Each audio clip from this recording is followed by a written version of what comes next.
হোলি এসে গেছে আর ময়দানে বসন্ত উৎসবে ফটোশুট করতে যাব না, সে কি হতে পারে?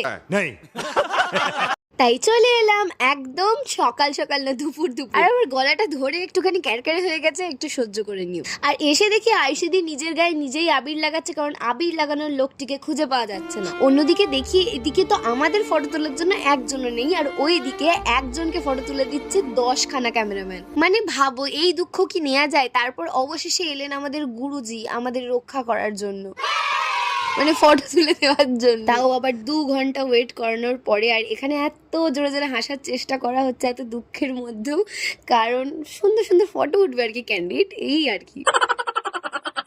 এই যে মেয়েটাকে দেখতে পাচ্ছ নিশ্চিন্তে ফটো তুলছে, তার ব্যাগটাকে লাভারিসের মতো ফেলে দিয়ে, যার মধ্যে ফোন টাকা সব আছে। একেই বলে বড় লোকস গাইস। আর বলো ব্যাকগ্রাউন্ডে একটা গান চলছে, কোন গানে আমরা নাচছি তাড়াতাড়ি গেস করো। তারপরে মেয়ে আমাদের ভূতের মতো টাটা বলে বাড়ি চলে গেল। আর এখানে আমাদের দুঃখ দর্দ পীড়া শুরু হয়ে যায়, কারণ কাপল ফটোশুট চলছে গাইস।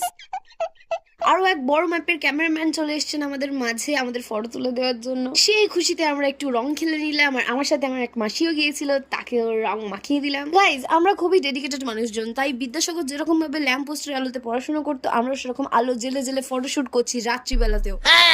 আরে আরে মজা করছি। তারপর বাদরের মুখে সুন্দর করে লাল রং মাখিয়ে দিলাম। কেমন লাগছে তোমরা একটুখানি জানিও। আর বাড়ি গিয়ে দেখি তখন আমাদের পাশের ঘরে পুজো হচ্ছে। তো আজকের ব্লগটা এতটুকুনি, টাটা।